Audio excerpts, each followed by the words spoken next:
Okay, so introducing Best Buy Vendo car wash kit po ito. So sa mga gustong mag DIY dyan, ito na po yung hinihintay nyo.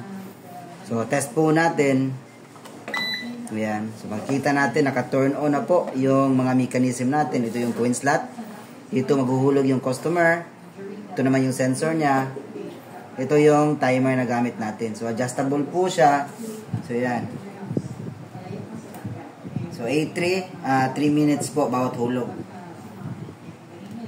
So ito naman yung transformer. Saka dito yung ipa-plug yung pressure washer natin.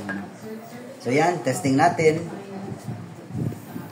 So lalagyan ko ng ilaw dito para malaman natin na gumana na siya. So ngayon wala siyang ilaw kasi wala pang naghulog, meaning di pa gagana yung pressure washer natin.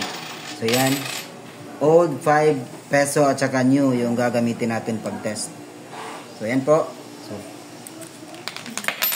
okay. So nakikita natin ngayon nag-time na siya, So yan, may power na po yan, So pag nawala yung oras dito, yung power niya dito mamatay po siya. So meaning yung car wash machine natin mamamatay din. So hulugan natin uli kasi accepts 5 peso old and new ito. So hulugan natin ng new 5 peso. So ayan po, naging 5 minutes plus, meaning so yung dalawang hulog natin 3 minutes each.